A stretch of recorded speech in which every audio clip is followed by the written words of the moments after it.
Hi everyone, Vincenzo here. Welcome to the second episode of Music Theory for Cool Ukulele Players. This is the series where I explain all those music theory concepts that are key for people that play the ukulele, but also for any other musician.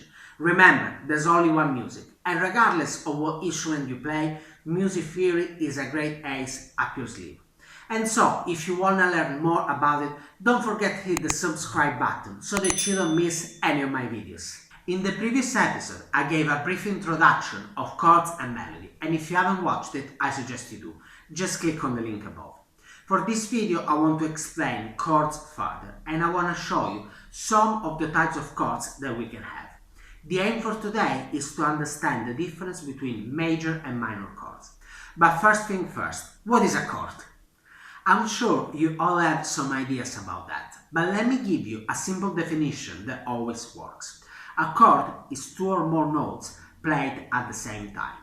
Most of the time, when we are getting started, the chords that we tend to play contain three notes, and they are either major or minor. You might think that on the ukulele you're playing four notes because you're strumming four strings, like that. Or on the guitar you're playing six notes, but the reality is that some of the notes are just doubled up. Let's take a look at C major, which is one of the most common chords. This is how you play it on the ukulele, and the notes that you are playing are G, C, E, C. So as you can see, you're only playing three different notes, even though we are strumming four. A chord that is made up of three notes can also be called a triad. You might have already heard this word somewhere, and now you know what it means. Hey, but why do we need to be aware of chords? Well, they are an integral part of what we play. All the melodies that we sing and the songs that we like, they rely on chords. They provide the harmony for all the music that is around us. See it like this. Chords are the environment where all our musical ideas take life. If you want to write your own songs, for example, understanding how chords work will be very important. Even if you play an instrument that cannot play chords, for example the trumpet, you still need to be aware of how chords work to learn how to write a melody or to learn how to improvise. When we are getting started, there are two types of chords that we really want to know. They are major and minor. Although they sound very different, they have 2 out of 3 notes in common. But that different note is one of the most important notes in the whole of music. There are different ways to figure out whether the chord we are playing is major or minor. But my first suggestion is to learn how to rely on our ears. For centuries, major has been described as happy, bright, hot, and minor as sad, dark, and cold. Of course, this is not a scientific method, however, it can be pretty accurate. Let's listen to some chords and see if you can tell me whether they sound happy or sad. Of course, if they sound happy, they're major. If they sound sad, they are minor. I am going to cover my left hand so that you cannot see what I'm playing. So, chord number 1. Again, chord number 1. Chord number 2. Again, chord number 2. Chord number 3. Again, chord number 3. Chord number 4. Again, chord number 4. Okay. There you go, the answers. How many did you get?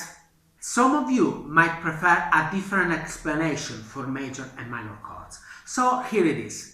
Major and minor chords are made from the first note of the scale, the root, the third note and the fifth note. So if we take the example of C major, we will have C, E and G. It is the third note of the scale or the second note of the chord that determines whether a chord is major or minor. In this case, we have a major third interval between C and E. So our chord is major.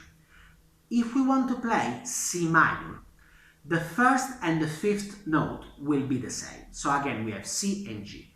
But the third note has to change. This time we want a minor third interval. So the E will become E flat. In fact, between C and E flat, we have a minor third interval. So the notes for our C minor chord will be C, E flat, and G. I understand this might sound a little bit complicated, especially if you're not familiar with intervals. An interval is the distance between two notes. The smallest interval is a half step. This happens between two adjacent notes.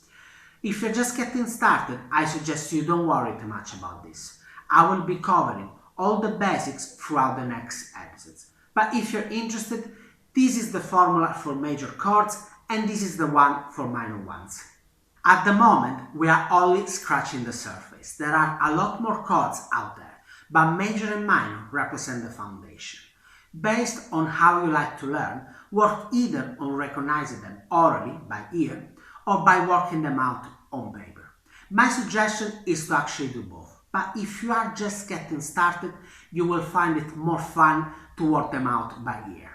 In the description, you can find a link to an oral test where you'll have to work out whether the chords they are playing are major or minor by ear.